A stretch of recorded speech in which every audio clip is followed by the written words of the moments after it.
Hello बच्चों, आपका हमारे चैनल हिंदी वाणी में स्वागत है। पिछले भाग में हमने पढ़ा था कक्षा 9वीं की पाठ्यपुस्तक कृतिका का चौथा पाठ। पाठ का नाम है माटी वाली। इस पाठ के लेखक विद्यासागर नौटियाल हैं। पाठ में हमने एक ऐसी स्त्री के बारे में पढ़ा था जो घर घर जाकर मिट्टी बेचने का काम करती है। इस कहानी के जो प्रमुख पात्र हैं वो केवल एक महिला ही है जो घर घर माटी पहुंचाती है और इसी प्रकार अपना गुजारा करती है। इस कहानी का प्रमुख लक्ष्य टिहरी बांध के बनने पर वहां से विस्थापित होने वाले असहाय एवं गरीब लोगों की दयनीय दशा का यथार्थ चित्रण करना है। लेखक चाहता है कि वहां से विस्थापित लोगों की समस्याओं और पीड़ाओं को लोग समझें और उनके प्रति सहानुभूतिपूर्ण भावनाएं अपनाएं तथा उनके स्थापित होने में भी सहयोग दें। कहानी के आरंभ में माटीवाली के जीवन और उसके काम पर प्रकाश डाला गया है। यह भी बताया गया है कि टिहरी नगर के लोगों के लिए माटीवाली की क्या महत्ता है। वह किस तरह से घर घर जाकर माटी पहुंचाती है जिसका प्रयोग लोग अपने घरों की लिपाई पुताई करने के लिए करते हैं। उसकी लाई गई मिट्टी से वहां चूल्हों और घरों की चमक एवं पवित्रता बनी रहती है। लोग इसी का प्रयोग करके अपने घर को शुद्ध तथा पवित्र बनाए रखते हैं। इन्हीं लोगों के सहारे उसका जीवन चलता आया है। वह माटी को मामूली से दामों में बेचती है। इसके साथ साथ लोग उसे रोटी व अन्य खाने की वस्तुएं भी दे देते हैं। लेखक ने कहानी के अंतिम भाग में टिहरी पर बांध बनने के कारण माटीवाली और उसके जैसी अनेक गरीब महिलाओं व लोगों के विस्थापन की जो समस्या है उसके तरफ पाठकों का ध्यान आकृष्ट किया है। लेखक ने बताया है कि जिन लोगों की जमीन जायदाद नहीं है वे कुछ नहीं कर सकते। उनके पास कोई प्रमाण पत्र नहीं होता। उन्हें सरकार किसी भी प्रकार का प्रबंध नहीं करके देती। उनको उनके घरों से निकालने का सीधा अर्थ होता है उन्हें उजाड़ना। अनपढ़ और गरीब आदमी के पास जमीन जायदाद तो नहीं होती तो उसके कागज़ कहाँ से आएंगे। सरकारी अधिकारी तो ज़मीन का कागज़ देखकर ही उन्हें ज़मीन दिलाने की बात कहते हैं, किंतु उनका संबंध तो उस स्थान से सदियों से बना आया है। उसके लिए उन्हें किसी कागज़ या प्रमाण पत्र की आवश्यकता नहीं होती। अब ऐसे गरीब एवं मजदूर लोगों का क्या होगा, इसी प्रश्न को उठाना कहानी का मूल लक्ष्य है। आज इस भाग में हम इस पाठ से लिए गए अभ्यास के प्रश्नोत्तर पढ़ेंगे। हमारा पहला प्रश्न है, शहरवासी माटीवाली को नहीं उसके कंटर को भी अच्छी तरह पहचानते हैं। आपकी समझ से वे कौन कौन से कारण रहे होंगे जिनके तहत माटीवाली को सब पहचानते थे। जैसा कि बताया गया है, माटीवाली घर घर माटी पहुंचाकर अपना गुजारा करती हैं और जिस चीज़ का वह प्रयोग करती है माटी ले जाने के लिए और लाने के लिए, वह एक लोहे का डब्बा है जिसे कंटर या कनस्तर कहा जाता है। उत्तर है, शहरवासी माटीवाली तथा उसके कनस्तर को इसलिए जानते होंगे क्योंकि पूरे टिहरी शहर में केवल वही अकेली माटीवाली थी। उसका कोई प्रतियोगी नहीं है। वही सबके घरों में लीपने वाली लाल मिट्टी दिया करती थी। लाल मिट्टी की सबको ज़रूरत थी, इसलिए सभी उसे जानते थे तथा उसके ग्राहक थे। वह पिछले अनेक वर्षों से शहर की सेवा कर रही थी। इस कारण स्वाभाविक रूप से सभी लोग उसे जानते थे। माटीवाली की गरीबी, फटेहाली और बेचारगी भी उसकी पहचान का एक कारण रही होगी। हमारा दूसरा प्रश्न है, माटीवाली के पास अपने अच्छे या बुरे भाग्य के बारे में सोचने का ज़्यादा समय क्यों नहीं था। उत्तर है, माटीवाली अत्यंत बूढ़ी, गरीब, हरिजन महिला थी।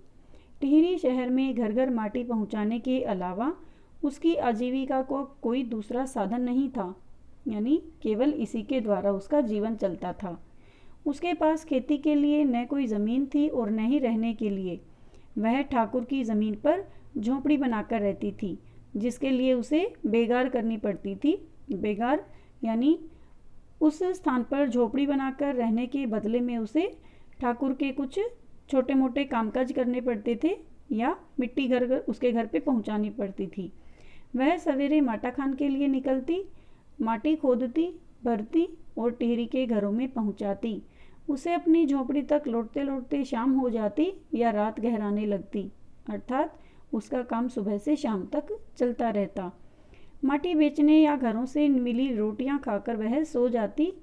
ऐसी दिनचर्या में माटी वाली के पास अपने अच्छे या बुरे भाग्य के बारे में सोचने का वक्त न था। हमारा तीसरा प्रश्न है, भूख मीठी की भोजन मीठा से क्या अभिप्राय है? उत्तर है, इस प्रश्न में यह तथ्य छिपा हुआ है कि भोजन मीठा या स्वादिष्ट नहीं हुआ करता, वह भूख के कारण ही स्वादिष्ट लगता है।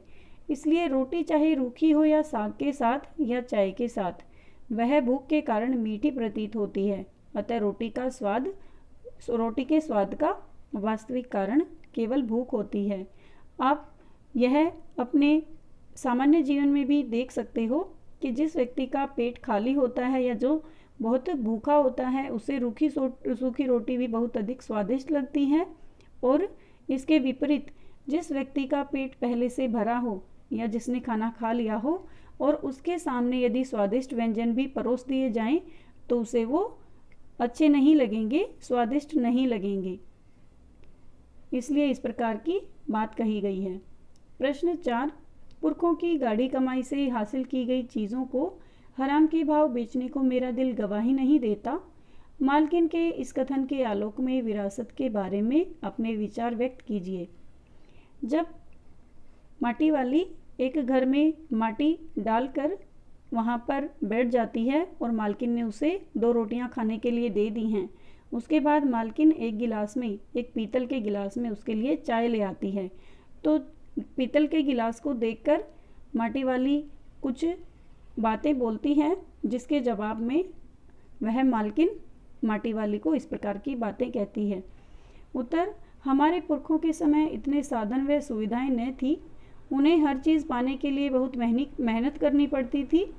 आमदनी कम होने से मूलभूत आवश्यकताएं पूरा करना भी कठिन हो जाता था।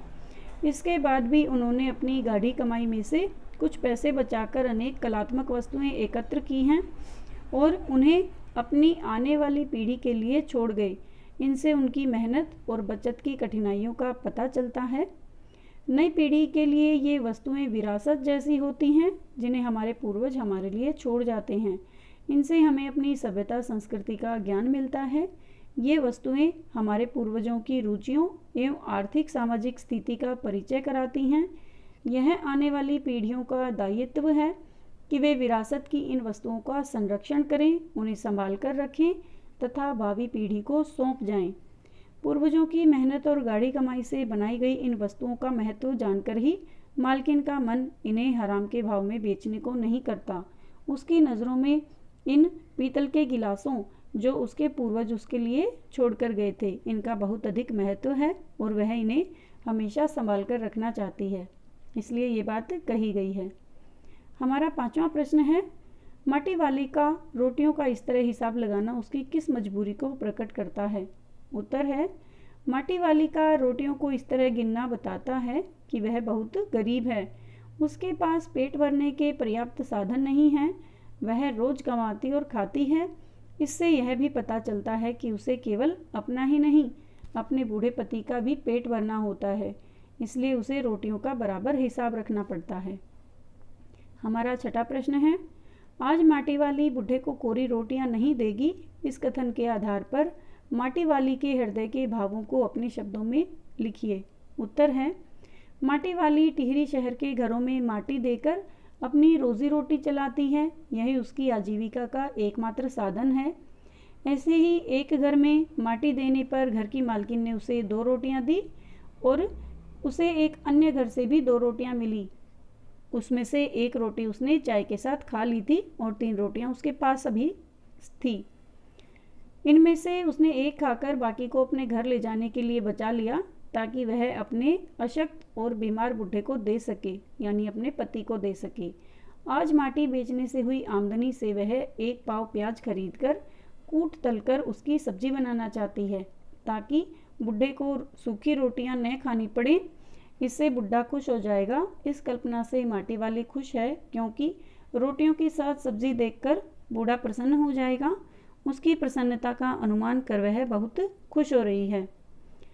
प्रश्न 7, गरीब आदमी का शमशान नहीं उजड़ना चाहिए, इस कथन का आशय स्पष्ट कीजिए। उत्तर है, जब माटी वाली का पति गुजर चुका होता है तो उसे अब उसके क्रियाक्रम का कुछ सोचना पड़ता है, यानी अब इसका अंतिम संस्कार किस प्रकार से किया जाए, और उसी समय उस माटी वाली को उस स्थान से यानी उसकी झोपड़ी से बाहर निकाला जा रहा है ताकि वहाँ पर बांध का पानी छोड़ा जा सके।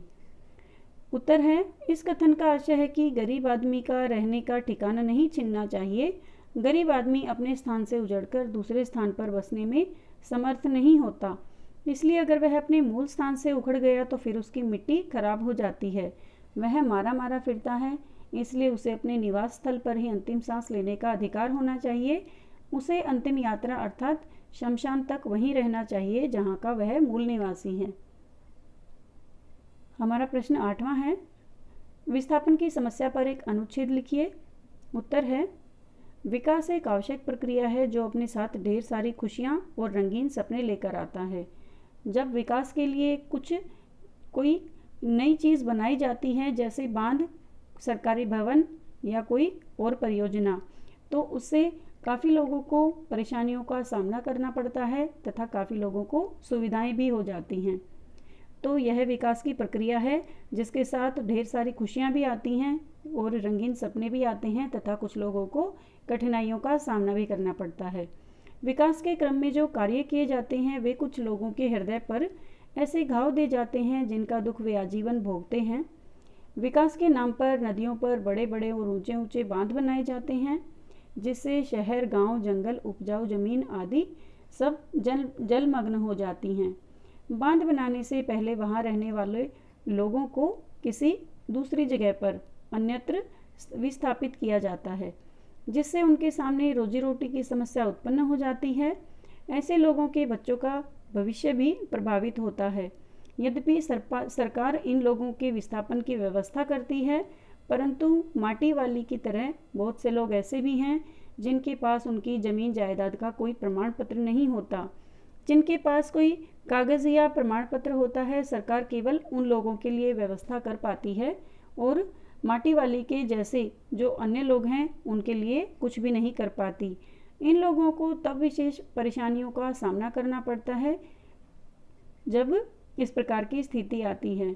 उनकी स्थिति न घर की न घाट की, इस तरह की हो जाती है। वास्तव में विस्थापन अपने साथ कई समस्याएं लेकर आता है जिनका समाधान विस्थापन से पहले ही किया जाना चाहिए, यानी सरकार को ऐसे लोगों के लिए भी कुछ व्यवस्था कर देनी चाहिए। यही इस पाठ का मूल उद्देश्य है। उम्मीद है बच्चों आपको ये अभ्यास के प्रश्नोत्तर समझ में आ गए होंगे। यदि आपको यह वीडियो अच्छा लगा तो आप इसे अपने दोस्तों के साथ ज़रूर शेयर करें। धन्यवाद।